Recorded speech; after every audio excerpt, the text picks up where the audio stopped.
May mga nag-comment dito sa ating channel asking kung paano ba mag-deposit dito sa Exness gamit ang GCash. At meron ding naghahanap ng withdrawal proof kung mabilis lang daw ba ang mag-withdraw dito sa Exness. Kaya for today's video mga kaibigan, pag-uusapan po natin itong basic tutorial about Exness deposit and withdrawal.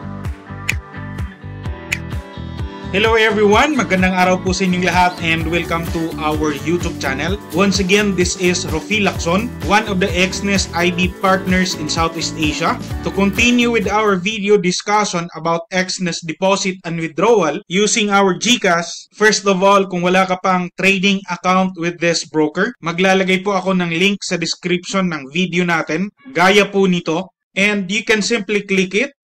At dito ka ira-route sa mismong sign-up page na makikita natin sa screen ngayon. And you can start your registration process immediately by putting your country of residence, next your valid email, then you create your desired password, and click mo lang itong continue button. Or pwede ka rin mag-sign up gamit ang inyong Google account. And for the final part will be the verification process of your identity and proof of address. Mabilis lang po ito. And if you are using your mobile phone, wala naman po yung problema dahil ang kabuuang proseso ay pareho lang as we use desktop.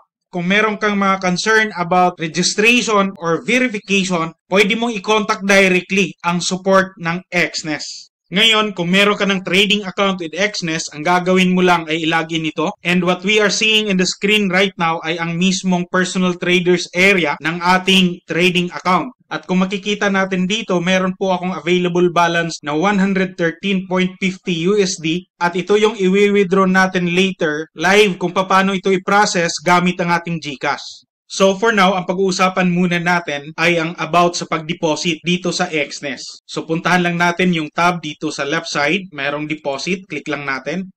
At dito natin makikita ang mga payment methods na available. Pwede tayong gumamit ng bank card, Binance Pay, Bitcoin, cash over the counter, and of course ang GCash options, NetTeller, online bank transfer. Meron din pong Maya, QRPH, Skrill, StickPay, USDT, and even USDC.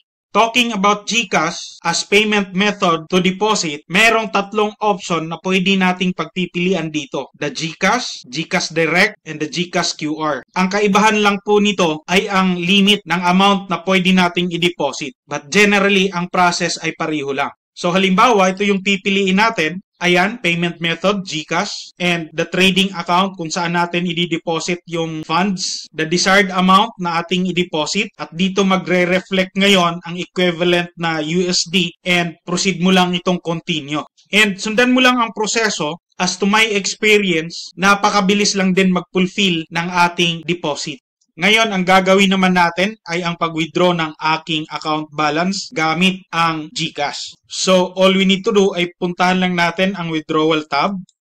At kung makikita natin dito, halos lahat ng mga nabanggit natin kanina sa deposit payment methods ay available din dito sa withdrawal mode of payments. At dahil ang gagamitin nating payment method to withdraw ngayon ay ang GCash, so click lang po natin ito.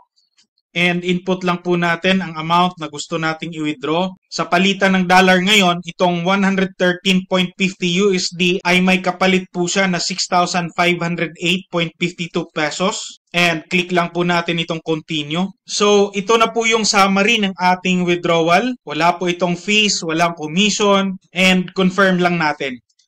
And next step, ko-confirm natin ang ating withdrawal or itong tinatawag na OTP. So right now, nagsisend ngayon ang Exness sa ating mobile phone ng OTP at ito yung i-input natin dito. So we have now the verification code. At naka-attach na po yung GCash number ko dito with Exness dahil napakaraming beses na po akong nag-withdraw kaya automatic nandyan na yan siya. But kung first time mong mag-withdraw gamit ang GCash, mayroong option dito na i-input muna natin at i-verify ang ating GCash account. So with our withdrawal right now, confirm lang natin. Then click natin itong go to merchant. View lang po natin ang history.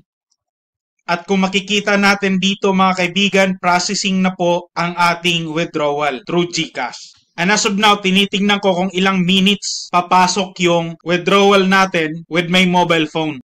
Ayan, and within around 3 minutes mga kaibigan, pumasok na po ang aking withdrawal through GCash. So ganun lang po siya kabilis. As always, for me, napaka-reliable ng deposit and withdrawal ni Exness.